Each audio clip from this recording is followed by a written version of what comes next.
for more on UFC 310. Let us say hello. The ban is over.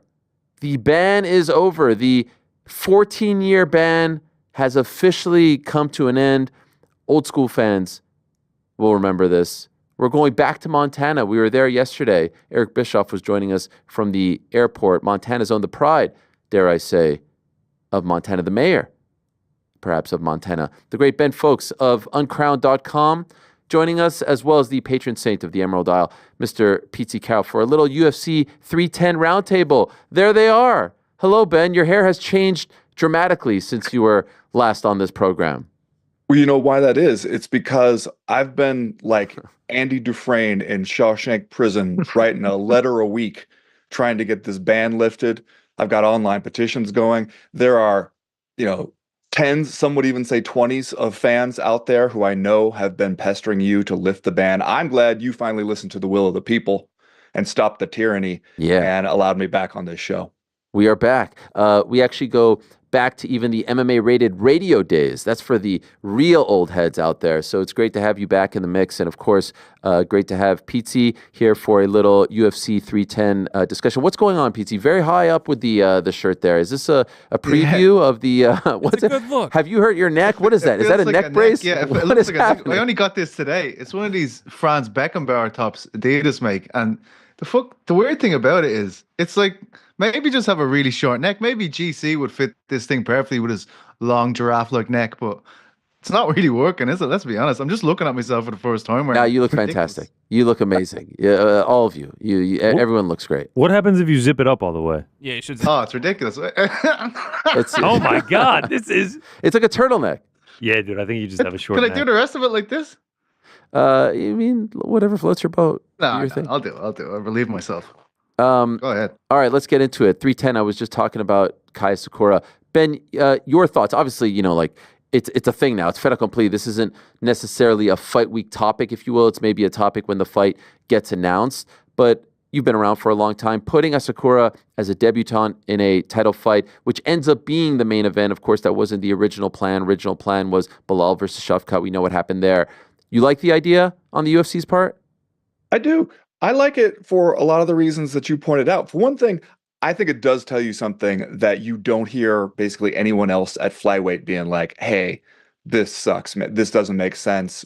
This guy doesn't deserve this yet. All of those guys, they know who he is. They've been watching him, and they're like, yeah, no, I see why when you sign that guy, you would put him right into a title fight. I also like that this is something the UFC used to try to do a little bit more, was go outside the organization and get established championship level talent from other organizations. They haven't done that much of that, in part because just the MMA ecosystem is different, but also because they've preferred to sort of build people up on their own through the Contender Series and all that kind of stuff, and just sort of like homegrown talent up the ranks. I like seeing it. Go out there, get a guy. I also think you're right. They've done a good job of storytelling around Kai Asakura, because if you don't have a ton of his fights you can show, but you do have home video of his brother trying to take his head off with head kicks in a parking lot in the middle of the night. Yeah, you work with that. And I think they've done a really good job of working with that. And it would be gigantic for the Japanese market to have, a product of that scene, a former Ryzen bantamweight champion become champion. Certainly, it's been a while since, maybe the Yoshino Kami days and a couple others, Horiguchi fighting for the belt back in the day against DJ. Your thoughts, Petesy, on the decision to put Asakura in a title fight? Yeah, I really like that. And based on your statistical breakdown of his YouTube figures earlier, I mean, how could they overlook this guy, really, with those YouTube numbers? Wow. Are you mocking? I mean, those were my numbers, by the way. Those were all Andrew's, okay? So take it up. Fantastic. I will say I like his vibe. I know you're against watching Embedded, but I like to do a deep dive just to make up for that blind spot that you often have with the UFC products. Fantastic vibes this week on Embedded. Seems like a very chill guy leading up to this massive moment. And I like the unknown of him. Like, I watched this guy fight in Ryzen, and this isn't a direct comparison, but I always felt like, I was watching the events for MMA fighting, and I'd cover them because it was on a decent hour for me. Sometimes the UFC pay-per-view would end and Ryzen would start, and you'd just be going all night watching fights. But I always felt he had the vibe of like a cult following. I can remember Casey Lydon telling me that he had kind of he got famous via YouTube, like in this kind of, I think it was called The Outsiders or something, that his brother and him used to compete on, and he really had a Nick Diaz kind of vibe to him within that promotion. I really like what he brings to the table. I like the unknown element of it. The guy can crack. He's going to have a big height advantage over Pantoja, so I'm really excited for it, actually. By the way, very chill guy reference. Is that a reference to the meme, the dog with his hands in his pockets, or? Like, you're too cool for me. I don't know what any memes, so maybe. That's I crazy don't know, that you just Ben, you know the one I'm talking about, right? You're up to speed with the memes. I mean, I'm up to speed. I thought I was up to speed with the memes until now. Maybe Petesy, he can't get it because he's busy watching Embedded, so you don't have to. He's got to know who's picking up their luggage at the baggage claim. That's right. Has Kai Asakura, has he gotten a haircut yet this week, Petesy? We got to get that. No haircuts yet, Ben, but we're looking forward to seeing if that develops later on in the week. He did have food, though, which I think is an important theme throughout Embedded episodes. Wow. GC, for sure, you know about the chill guy, right? Yeah, I'm chronically online. Of course, I've seen the chill guy. That's it's, right. I mean, it's been beat to death. Yeah, I thought that's what he was referencing. No, yeah, I don't need to see any more of that. Okay. No, I genuinely meant he's a chill guy. He seemed like the vibes are fantastic with him. That's all I'm saying. All right, Ben, if you're the UFC, Pantoja hasn't had many opportunities to fight back home. He did fight back in May. You're always looking for that Brazilian champion. You got Pereira. We thought he'd be on that card. You prefer him winning, or do you secretly prefer having a Japanese champ? What do you think they want? I think that they'd prefer a Japanese champ because, for one thing, it's history, right? I mean, you haven't had a Japanese champ in the UFC. If you don't count Sakuraba's win in the Ultimate Japan heavyweight tournament, which for people who haven't gone back and watched that, you should. It's just weird enough to be delightful. But you've had a couple people who seem like they could be close that came out of the Japanese scene, never quite got there. If you finally do get one, you can say, hey, it's history, and hey, it's also a new market that the UFC has kind of struggled to break into. They'd like to. Having a guy who can headline pay-per-views for you in Brazil, if you're the UFC, you probably feel like that's not going to be something that is forever in short supply. So I don't know. I mean, I think the UFC typically does a pretty good job of making fights where they can work with whoever wins. Sometimes they might have a slight preference for somebody over the other. But I think if you get Kai Asakura coming out of this, he shows up on the scene, wins a UFC title, makes history in his first UFC fight, I think that there's a lot you can do with that. I said earlier, Petesy, that I feel like this card is maybe missing that like A+ super main event. But the whole thing, top to bottom, is tremendous and feels a little old school. It feels like Spike TV days, where every single fight on the card has familiar names, some interesting story attached to it, stakes, etc. Dare I say, people's main event, which, of course, a term we coined. You could look it up. Urban Dictionary, myself, New York Rick are there. So everyone trying to steal it, just pay your respects. I think the people's main event is Ian Machado Garry versus Shavkat Rakhmonov. We had Ian on yesterday. We had Shavkat on today. Shavkat, a little cheeky reference to, tapping him out in sparring. I thought Ian was fantastic yesterday. I thought he was fired up. You've been covering him from the jump. You were telling me about him before anyone knew who Ian Garry was. Your sense of what you are feeling, what you saw from Ian, especially yesterday and leading up to this fight. Well, I think I got shit on from a great height when this fight was first announced, and I said, like, Ian Garry has a very, very viable chance to win this fight. Initially, when this came out, I think a lot of people, and we know that Ian Garry has been quite a polarizing dude with the fan base online. I think a lot of people were like, oh yeah, he's finally going to get his comeuppance. And look, I completely understand that Shavkat is a remarkable fighter, and he's absolutely brilliant. And I understand that he's boogeyman of the division. But to simply write off Ian Garry here would be silly, to be honest. The guy knows how to win, and that's one of the most important things in this sport.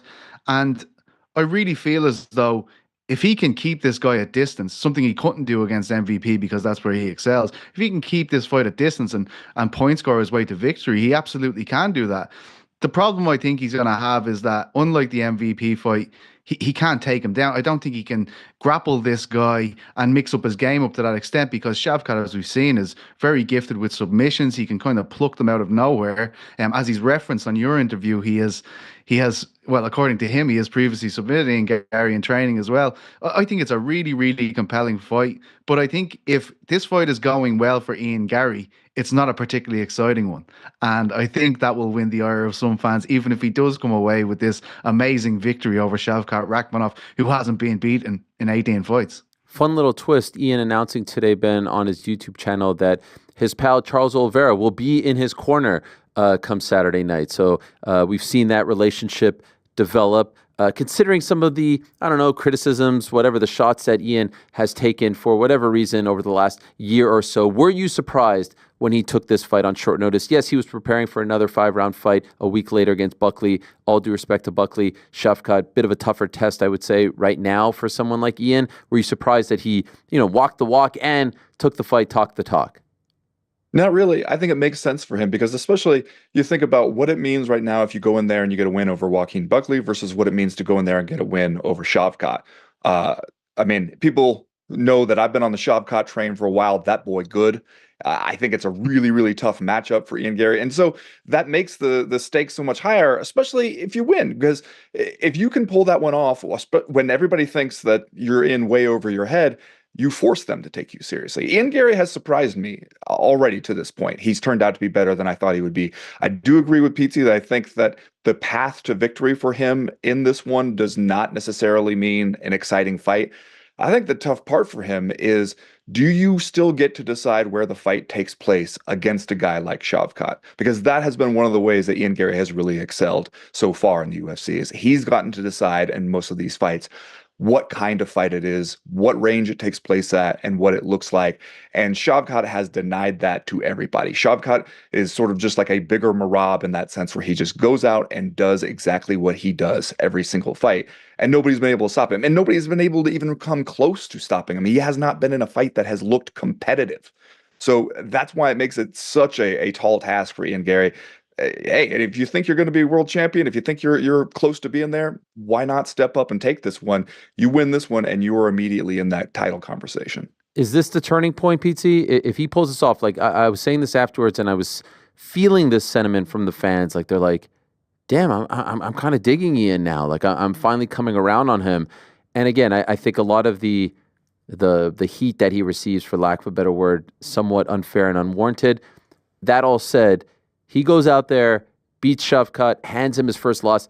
I mean, dare I say, if he stops him as well as he is insinuating he can, and is now talking about 85, and we'll get to that, down the line. There's a lot that needs to happen before that happens. I mean, even as we're talking now, Khamzat Chimaev tweeting to Ian Garry, "You're too skinny, kid. Don't go near the wolf's teeth. You'll end up without a head," with a smiling emoji. He's in the crosshairs of these guys. If this could shake out the way he is saying it will shake out the next couple fights, do they finally, turn and start supporting him and backing him as one of the greats in the sport right now? I think like you can't deny his ability. Like, I mean, if you're denying his ability at this stage, you don't know what you're looking at. So if people want to do that after this fight, if he wins it, like, that would be purely ridiculous. But this is a personality-driven sport. A lot of people voicing their takes online and stuff like that. I don't know. Like, I mean, this fan base can flip on a dime. I can remember watching Leon Edwards being booed in London when he fought Gunnar Nelson, a dude from Iceland. And then when he won the title, as you remember with the show we were doing, we had people calling in tears, grown men in tears, because this meant so much to them. This sport can flip. Sport is forgiving anyway. People love winners. You can look through the history of sport and see guys, Tiger Woods, even Tyson Fury at one stage, people who are like, "Oh, well, this guy's finished." People find forgiveness for winners, and not that Ian needs to be forgiven for anything with the stuff that people were targeting for, but even if you're denying him at this stage in terms of his ability, you don't know what you're looking at. Like, this is an incredibly good fighter. Losing to Shavkat Rakhmonov does not throw that out the window. He still is. He's fantastic. He's the best fighter we've seen in Ireland in a very long time, since McGregor, certainly. I just don't think Irish people relate to him in that way. And obviously, with everything that's going on with Conor at the moment, I think MMA is in a poor spot. I don't think Irish people, casual sports fans, are willing to welcome a new MMA star into their hearts, because McGregor casts such a large shadow over it. But, one thing is for sure, this guy can fight. I think he's capable of getting a win. Does that mean I'm picking him to win? I don't know. I'm on the fence right now. I'll probably be back and forth. I can remember I used to do this with you. I'll be talking to you Monday. I'll be like, "It's this guy." Tuesday, it's this guy. I'd honestly think that Shavkat's the favorite for a reason. I think he has tremendous knockout ability, tremendous submission ability. I think Ian cannot touch this guy. He can't get in the pocket with this guy. He can't allow this guy to clinch him. That is very difficult, and it's an incredible amount of discipline he'd have to have for 25 minutes to play the game I believe he'd need to play to win this fight, but I don't think it's impossible. Okay, so if you're Bilal Muhammad, and I think we all agree that the winner of this fight is fighting Bilal. I mean, there's no one else there. Even if Joaquin knocks out Colby, or even if Colby knocks out Joaquin the following week, if you're Bilal Muhammad, Ben, who are you rooting for? Who do you want to fight in your first title defense? I'd much rather fight in Gary if I'm Bilal Muhammad. Shavkat is scary, honestly, and especially matchup wise. That's right. You were at the Doumbé fight against Baki. Right. Nevertheless, much bigger deal. Yeah, 100%. Anyway, nevertheless, what are you expecting to see here from Ciryl? Because hasn't fought in over a year, already beat Volkov in 2021, in a bit of no man's land at the moment, kind of the forgotten man at heavyweight with all this Pereira, Tom, John Jones stuff. What are you expecting to see from the big Frenchman, who continues to be a huge star over there in France, the face of French MMA? I don't think that there's a huge debate right now. Maybe Doumbé, but he hasn't been as active as far as MMA is concerned over the last few months. What are you expecting to see from Bon Gamin, a.k.a. the French Prince? Look, I think he's spectacular. I was even on him back in the TKO days when he's 2-0. Look at you with the TKO reference. Shout out to Quebec's finest. Yes, thank you. But here's the thing, right? You're talking about the Tom fight, and me and Chuck have a roundtable piece coming out on Uncrowned, and one of the questions he asked me during that was, do you think the winner of this fight will fight for a title? And I think that's, like, Chuck does this. Like, he knows that's a ridiculous question, right? Because my obvious question to that question was, which title are we talking about? Oh, God. And that's a serious problem, because we have Tom Aspinall, the interim champion, and John Jones, who will fight him for a gargantuan amount of money. And as I've said on this show and for the last year or so, I think we're hurtling towards an Ngannou v. Jones situation here. I think if you were to fight Tom v. Gane, which is a great fight, an absolutely brilliant fight, it would play out much the way 309 did, where the guy who's not involved, John Jones in that case, will cast a shadow over the event to the point where one of the biggest talking points is about a guy who's not in the octagon. So I think that's a massive issue. And really, when you look at this division, that's the only fight you have to make here. You know, everything else feels awkward because that fight isn't being made. And that's not Ciryl Gane's fault. It's not Volkov's fault. But any kind of take to where does this get them with the title and stakes in general for these fights further up the ladder, I think it's becoming very, very difficult for the fan base to understand what's going on, even for media to understand what's going on. I think Gane is class. I think him v. Tom is a brilliant fight in terms of France v. England. Tom is the guy who headlined all the shows in England. Ciryl Gane's the guy who headlined all the shows in Paris. It's fantastic if it weren't for the fact that John Jones is still here, and it's the biggest unanswered question in the UFC in 2024 and into 2025. Do you think, Ben, there's a chance that Tom's next fight is against Ciryl Gane if he wins and not John Jones? God, I hate to imagine that sad yet entirely possible reality, right? Because like you, I think John Jones versus Tom Aspinall, this is your chance to maybe make right, if you're the UFC, what went wrong with the ability to book John Jones versus Francis Ngannou, you know, where you could have booked it, you just would have had to pay more money for it, and you said, you know what, we're making plenty of money just serving up whatever we got. We don't want to set this precedent. I think that's probably going to be a factor in this decision now. John Jones saying, I want to renegotiate for more money, and the UFC is saying, we don't want to let people get it in their heads that you can charge us more money than is on your contract as long as it's a big enough fight. And so while I want to see John Jones versus Tom Aspinall, while it makes sense for everybody, while everybody would make a ton of money and it would just make sense and help you put to bed this problem that you have with two separate heavyweight titles, even though Bruce Buffer is going to say undisputed every single time, I do think that there is a non-zero chance that the UFC just kind of keeps booking Tom Aspinall versus whoever else we got. Which, you know, if you ended up with Tom Aspinall and Ciryl Gane, it's a good fight. It's not like you're in a disaster zone, but it's not the heavyweight championship of the world, and we know it. Oh my gosh. It's politics aside, belt aside, I would love to see those two fight, but I would prefer to see it after Tom fights John. Let's say Tom wins and then he fights Ciryl, because they're two incredible athletes. They're behemoths. And let's be honest, I remember talking to Cyril after the Spivak fight, and he's like, no, not all that interested. And Tom was trying to get that fight. And then, of course, he gets the interim title. And now Cyril says, we were trying to fight him in March, and we were trying to fight him later in the year, and he was waiting. And so I don't necessarily blame either of them in all of this. I don't think any guy is afraid of the other or ducking the other. It's just a mess of a situation. The best way to sort it out, do John versus Tom. Cyril wins, winner of that fight. And if it is Tom, I don't know if there's a huge desire to see John versus Cyril too, but if it's Tom, I think there is a desire to see that fight somewhere perhaps in Europe, hopefully not in the middle of the night, and everyone wins. Everyone wins. Tell me this, Helwani. You know the business of this sport inside out. If you're Tom Aspinall's manager, you're telling him you won't entertain any other fight right now other than John Jones. Of course. If Cyril Gane wins this fight, if you're anyone near Tom, you're saying don't even entertain a conversation about this fight. 1,000%. They said they're getting John Jones done. Let them work. Let the promoter do its job here. 1 gazillion %. I mean, we're not even entertaining that until, I don't know, August or July. This time next year. Yeah, or this time next year. No, honestly. Because that fight is just too massive, and Gane is good. Gane is great, and I'm curious to see how he looks. He seems to be in good spirits.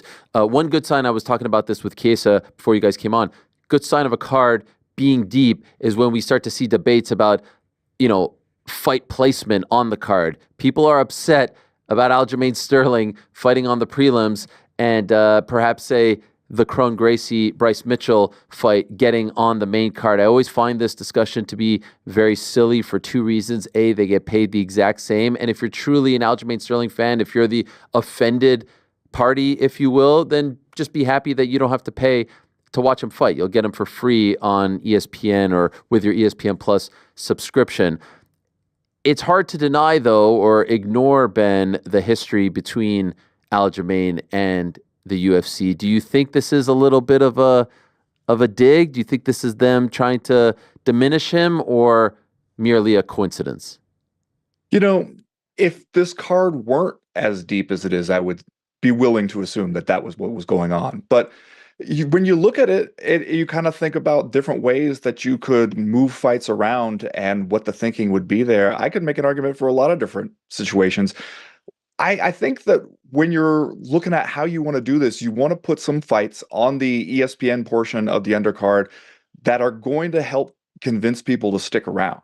If you have people who are on the fence, they don't know if they want to buy this pay-per-view or not, they're going to watch the prelims on ESPN because it's right there. You want them to be enthralled and engrossed all the way up until the prelim card ends and they go, well, we'll see you on pay-per-view, and you say, I'm having a good time, I don't want to stop, and you go ahead and you click buy on it.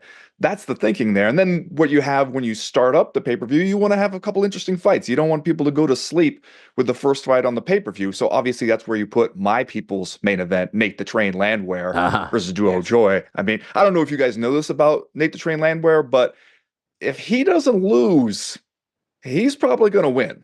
You whip his ass. That's a great point. Happens. That's a great point. So, I didn't think of that.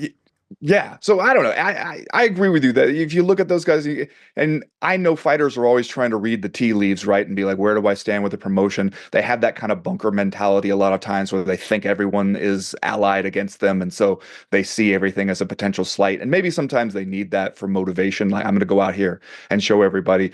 But if you're on this fight card, if you're anywhere on it, I don't think you should look at it and say that, me being here as opposed to an hour or two later in the night means that nobody cares about me. Not with this one, at least.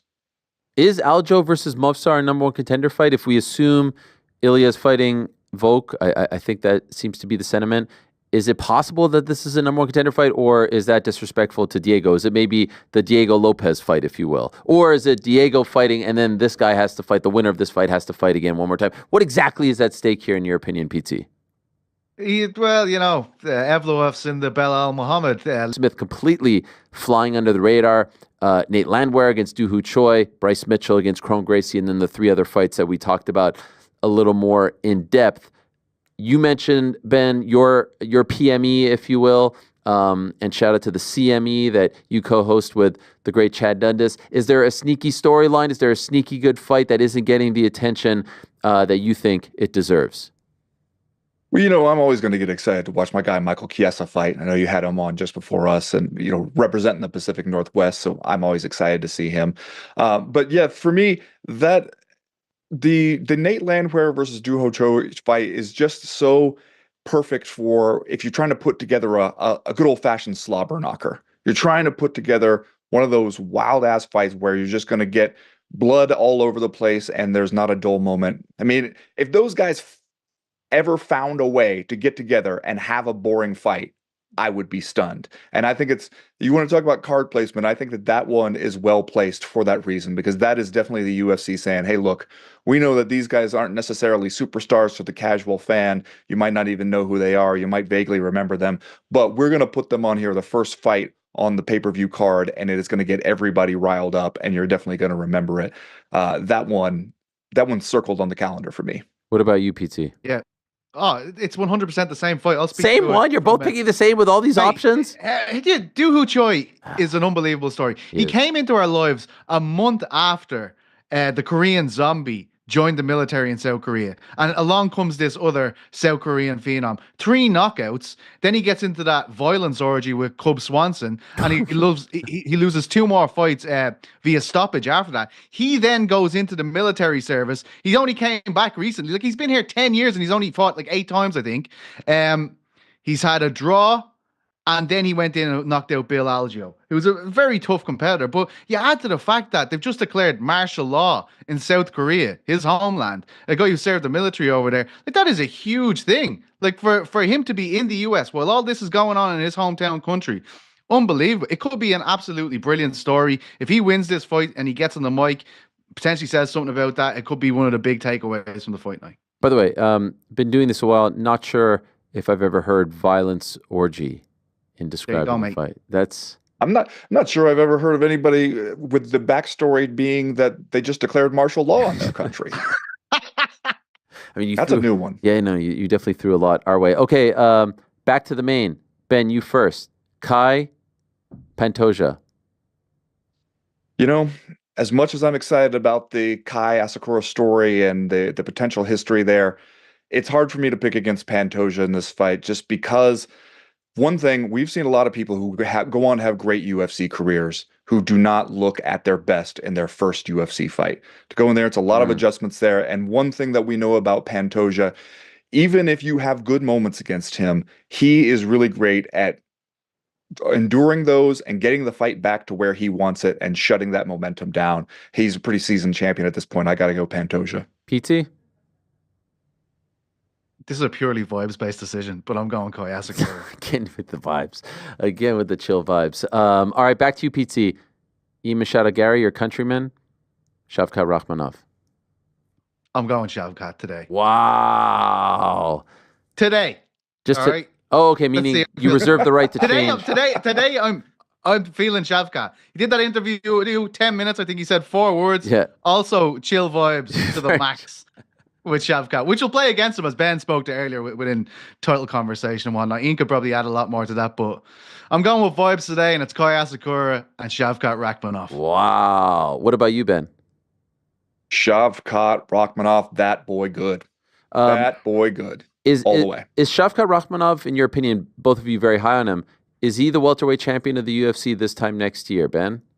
Yes. Wow. And the only thing that stops him is if they can't get the fight put together for one reason or another. Right. But I think he wins this one. I think we get that Bilal fight sometime in like the first half or so of 2025, and I think he wins that too. You agree, PT? Yeah, I love this lower turret on Air Jordans after putting up with the brackets today. That's true.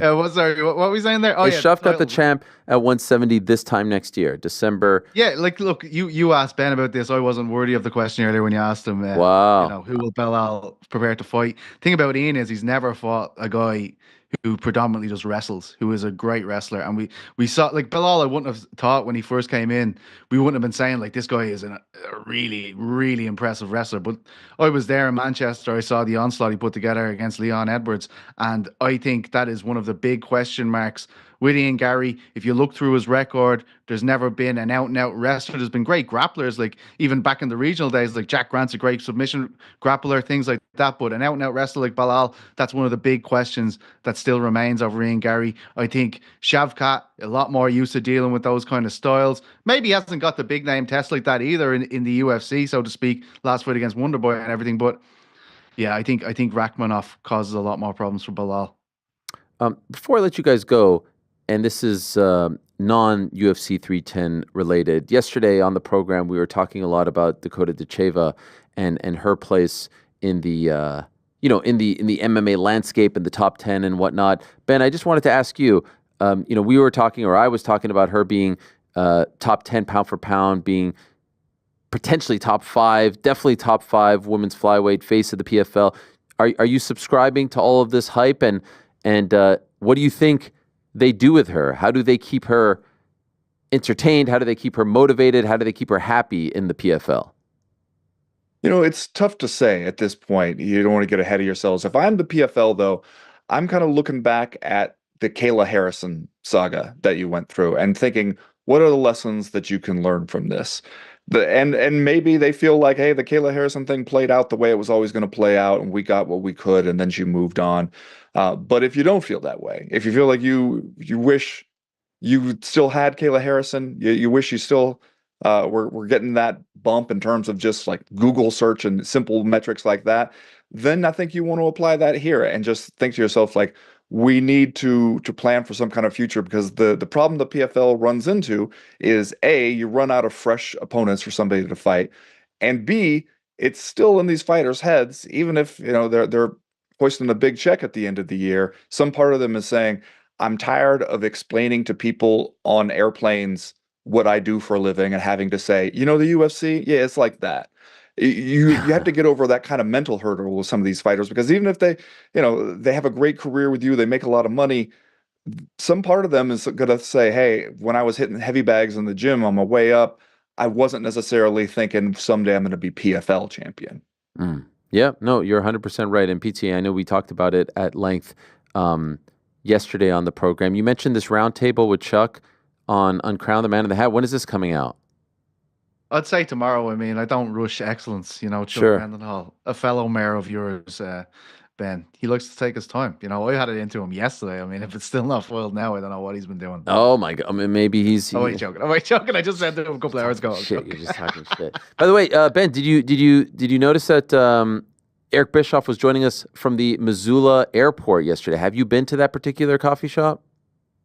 The Missoula airport does in fact have one coffee shop. So I'll say this: the Missoula airport. Don't sleep on the Missoula airport's free Wi-Fi, because it is among the better airport Wi-Fis that we have. I assumed you told me a big timer like Eric Bischoff was in Montana. I would say, well, he's probably in Big Sky. Maybe he's flying out of the Bozeman airport. But to hear he was actually in fact, newly remodeled and expanded Missoula airport, it's very exciting. It's all happening there. It's all happening, and it's all happening on Saturday in Las Vegas for UFC 310. Gentlemen, thank you so much. Great fun. Appreciate it. Keep up the great work. Any uncrowned pieces that you want to pitch? We just got Petessy's pitch.